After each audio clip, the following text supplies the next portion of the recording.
Buenas tardes, el día de hoy mis compañeras Claudia, Sofía y mi persona Alexandra les vamos a hablar sobre el arte desde las academias hasta las vanguardias.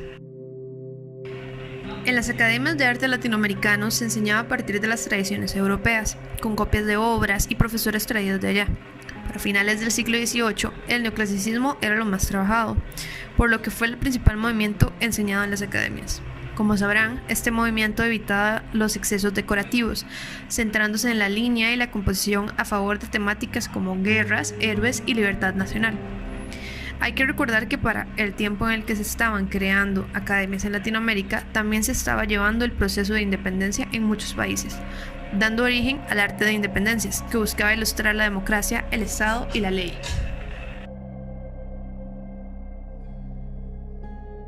Durante este periodo podemos encontrar variedad de obras latinoamericanas que imitan a las europeas, es decir, apropian el estilo a temáticas del lugar, pero sin incorporar valores americanos, como el color y la anatomía facial.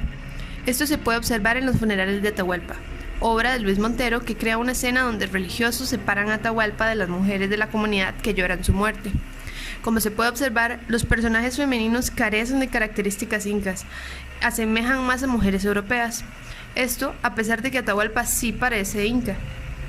Puede que esta contrariedad radique en el estándar de belleza femenino europeo o en la necesidad de que el inca fuera identificable.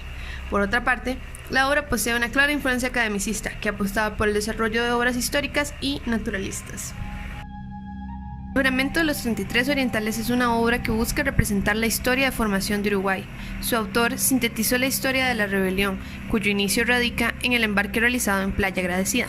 Se retrata un momento de juramento, con la finalidad de darle un sentimiento heroico y alegórico a la obra, y, aunque este evento no tiene fundamento histórico demostrable, fue lo que ayudó a construir la imagen colectiva de nación del actual Uruguay.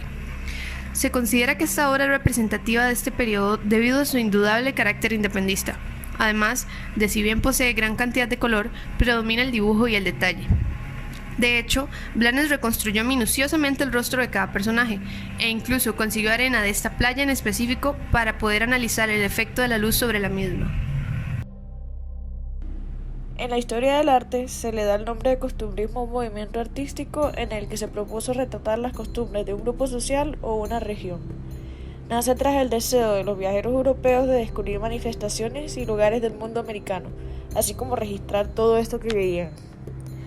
Entre los temas que se pueden encontrar en las obras costumbristas encontramos costumbres de la vida rural, cotidianidad representativa de las ciudades, encuentro entre campo y ciudad, modos propios del lenguaje de la región, bailes, fiestas o ceremonias, arquitectura, entre otros.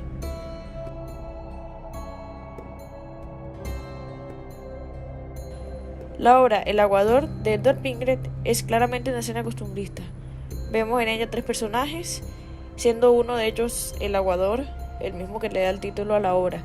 Este era un oficio importante en la Ciudad de México. Estos se encargaban de llevar agua dulce a las casas que no alcanzaban a recibir agua por la distribución de apantles. Por otro lado, vemos a dos personajes femeninos realizando labores del hogar en un espacio que pareciera ser una terraza de una casa bastante grande, lo que nos hace tener la idea de que estas dos mujeres le trabajan a una persona con mayor poder económico. Esta obra se muestra como una escena bastante cotidiana. Tras la búsqueda de lo exótico por parte de los viajeros europeos, vemos al esclavo negro como un personaje primordial en la obra del Andaluce. El andaluce en Cuba descubre un mundo completamente distinto al de él y utiliza este personaje como un factor del reconocimiento de Cuba, que vemos reiteradas veces en su obra. En la obra Día de Reyes en La Habana se representa una de las festividades más populares de la época colonial. Este era el día en el que los negros podían lucir atuendos propios de su cultura africana y era el único día al año en el que se les permitía desfilar a los esclavos habaneros frente al gobernador. En esta obra podemos ver festividades propias de esta cultura, lo cual es un aspecto importantísimo que se rescata en el costumbrismo. Durante los procesos de independencia y creación de los estados del siglo XIX, las poblaciones indígenas, negras y mestizas no contaban con posibilidades legales o sociales. Como menciona Ontiveros en su texto, la construcción de las nuevas fronteras e identidades de la Latinoamérica criolla ignoraron la de los pueblos originarios y se trazaron nuevos mapas, como los de Argentina, Chile y Perú. Es por ello que nace el indigenismo durante el siglo XX, como un proyecto sociopolítico que busca incluir estos pueblos originarios como modelos de desarrollo de cada país, transformándose así en organizaciones que consolidan el movimiento indígena. Simboliza entonces una corriente de pensamiento que busca la valoración de las culturas indígenas americanas y critica su segregación desde el cuestionamiento del etnocentrismo instalado en América, la reivindicación social de las comunidades autóctonas y la revalorización de sus tradiciones culturales.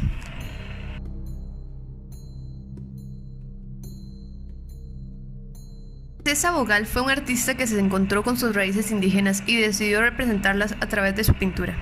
Durante 6 meses estudió a los incas y a sus características para poder retratarlos de la manera más correcta. Como es de esperar, retratar indígenas no era bien visto, pero él desarrollaba sus pinturas con la finalidad de representar los orígenes de su país. Por esto es que el recluta es afín con el movimiento indigenista, pues se puede observar a un caballero con la expresión fuerte y con una actitud segura de sí mismo, maneras en las que comúnmente no se retrataba a los indígenas, si es que siquiera se les retrataba. En sí, José Sabogal fue y continúa siendo uno de los principales expositores del arte indigenista, desde el imaginario y la memoria colectiva de lo que la conquista fue y cómo ésta afligió a los pueblos originarios. La Santuza, particularmente, se ve como uno de los ejemplos principales de este artista y este movimiento, al mostrar a una mujer representativa de lo que pueden ser los cánones de belleza indígenas del momento, diferenciados de los europeos de facciones delicadas, piel blanca y vestimentas de seda. En esta es una mujer fuerte de nariz aguileña, largas trenzas negras y de piel mestiza, con un chal de lana y un manto bordado. Rompe con las leyes de la academia, alejándose de un realismo completo y a su vez representa la imagen del indígena como lo es realmente. Un ser humano más de la sociedad peruana, buscando una separación del colonialismo exacerbado y un orgullo ante sus raíces nativas y dignas de ser más que un ser oprimido por los ideales europeos. El muralismo mexicano se ve rastreado a una serie de eventos vinculados al resurgimiento de la pintura mural, como lo fue la exposición en 1910 en la Academia de San Carlos, por el pintor Geraldo Murillo, que tenía como propósito responder a una propuesta nacionalista de la exposición de la pintura española patrocinada por Porfirio Díaz para conmemorar la lucha de México por su independencia del colonialismo español. Se refleja un sentimiento de conciencia nacional con el arte popular como un tema central. Además de ello, se promueve la visión antiacadémica que impulsó el modernismo y se oponía al objetivismo realista. El arte mexicano se observa como un tipo de pintura moderna y por tanto se da una pintura mural en los inicios que se manifiesta como un movimiento vanguardista. Los murales se van desde la búsqueda y la exploración de significados, con legados culturales que se derivan de un pasado visto por procesos de dominación y absorción de culturas indígenas, reflejado así en una identidad nacional mexicana. Catarsis, particularmente, es una obra importante en lo que el muralismo mexicano implica, debido a la manera en que plasma los valores del estilo con un descontento social y la lucha no únicamente mexicana pero humana. Se da desde su alegoría a la guerra, el sacrificio humano y la tecnología, y se da desde una temática protesta ante el uso de las armas, las luchas y el caos. Además, se dice que el mismo modo representa los pecados mortales y el abandono total del individuo. Todo esto desde la prostitución, la codicia y la avaricia, y la sobreposición de las armas sobre los colectivos humanos. Simboliza también la desintegración de la humanidad desde el conflicto con una única salvación de la purificación con el fuego, que lo destruye todo sin distinción. ¿Quién destruye la humanidad si no es el mismo hombre que se abandona a sí mismo? Siendo la Revolución Mexicana uno de los puntos principales del muralismo, esta obra de Alfaro Siqueiros se convierte en un referente bastante claro de la posición mexicana ante el porfirismo. Simbolizan la instauración de un poder de más de 30 años violando las leyes mexicanas hasta que el pueblo se levanta por su libertad y obliga al dictador a salir del país y renunciar a la presidencia. Se demuestra a través de este mural varias secciones de la situación social, como lo es por ejemplo el privilegio burgués, mientras que el pueblo se mantiene esclavo e ignorante, además de lo que es la organización del pueblo ante los inicios de la revolución y algunos representantes estadounidenses que fueron llamados por los mexicanos como un apoyo para el conflicto, entre otros aspectos. Expone en sí un discurso trascendental de las luchas de un pueblo oprimido y esclavizado, desde la perspectiva libertaria de grupos organizados y sedientos de un cambio y de un futuro mejor. El vanguardismo latinoamericano surgió a finales del siglo XIX e inicios del siglo XX. También influenciado, como las vanguardias en Europa, por los acontecimientos mundiales, como la Primera Guerra Mundial, la Revolución Soviética y el desplome de la Bolsa de Nueva York. Los primeros autores latinoamericanos tomaron los postulados y características de estas expresiones artísticas que se estaban dando en Europa y los adaptaron a la realidad latinoamericana.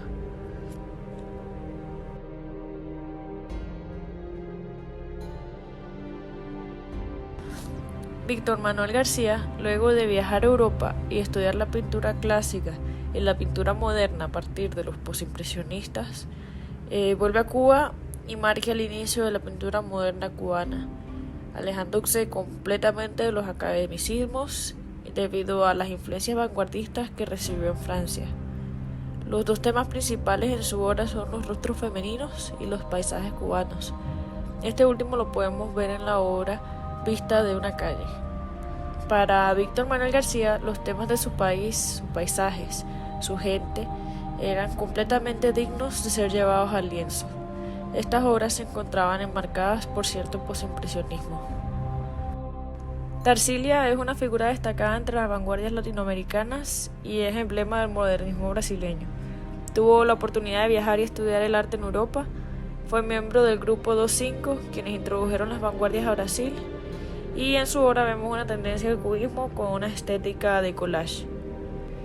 En Anne Angler vemos una representación de la vida cotidiana de su país. En este cuadro se muestra un país campestre, tropical, pacífico y que vive en armonía con la naturaleza. El arte nos ha acompañado a través del tiempo desde los primeros grupos humanos que recurrieron al arte por las necesidades de su contexto hasta la actualidad. Tomando en consideración los procesos evolutivos a los que se fueron sometidos los seres humanos, es posible ver una gran influencia entre grupos en los que tendencias dentro de estas prácticas artísticas e ideales de supervivencia característicos de cada época implica. Se puede analizar, por tanto, conjunto al documento, la influencia que tiene la manifestación artística de cada periodo sobre los posteriores, ya sea conservando ciertas características u oponiéndose a ellas, haciendo importante el conocimiento y el entendimiento de este proceso histórico. La obra es el resultado de múltiples factores que intervienen en su creación, como lo son la cultura, la identidad, las creencias y las costumbres, viéndose profundamente alterada con el cambiar de los grupos y corrientes de pensamiento. Como se expuso anteriormente, de cada obra es posible obtener información muy valiosa del contexto en lo que se fue creada, como la motivación que hubo en la época para producir el arte y la visión que tuvo del mundo en general y cómo esto influyó en ella. La obra artística manifiesta las necesidades materiales, espirituales o de obra índole que llevaron a la creación de la obra. Es por ello que, a partir de lo anterior, se puede mencionar la forma en que el arte siempre ha sido utilizado como un medio, forma y fuente de expresión. Finalmente, se puede dar a entender que todas las obras comunican algo y la lectura de sus símbolos es vital para la comprensión del mensaje específico que ésta posee. El arte sirve como medio para conservar el patrimonio cultural, lo que permite aprender de este y obtener una reconstrucción total de lo que ha sido la realidad humana, por lo que, a partir del contexto previo, se estudió y se busca una comprensión del pasado histórico y su influencia con el presente que se vive realmente.